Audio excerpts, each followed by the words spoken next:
People are lining up for this. Not a new smartphone. Not concert tickets. French fries. But not the kind you're used to seeing. These giant fries can reach nearly 30 centimeters in length and have become a surprisingly popular street food attraction across parts of Asia. Customers watch them being covered in colorful sauces, pull out their phones, and start recording before they even take the first bite. And that's exactly why this business works. Because the product isn't just food, it's content. And this simple idea has created an entire street food business around one oversized French fry. At first glance, it looks like someone found the world's largest potato. But that's usually not what's happening. Most giant fries are made from a potato-based mixture that gets pressed into long, uniform strips. The process is surprisingly simple. Mix, press, fry, serve. Using a special extruder, vendors can create fries that reach almost 30 centimeters in length before dropping them straight into hot oil. The result is a product that looks completely different from ordinary French fries. And that's exactly the point. Because the real business isn't the potato. This is where the business gets interesting. The fries aren't going viral because they're revolutionary.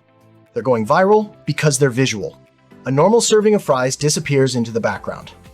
20-centimeter fry, covered in colorful sauces, doesn't. Customers pull out their phones, record the process, post it on TikTok, Reels, and Shorts. And suddenly the business is getting free advertising. Every order creates content. Every customer becomes a marketer. And that's exactly why concepts like this can spread much faster than traditional food businesses. That's where things get interesting. And the business model itself is surprisingly simple. The ingredients are cheap, the equipment is relatively affordable, and the concept can work almost anywhere. A food truck, a small kiosk, a mall stand, or a busy street market. The goal isn't to reinvent fast food, it's to make an ordinary product look extraordinary. Because customers aren't paying for more potato, they're paying for the experience. The product is simple.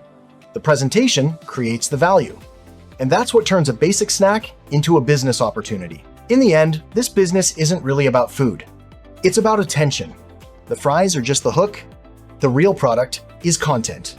People film it, share it, and turn a simple snack into a viral moment. And this is far from the strangest niche hiding in plain sight.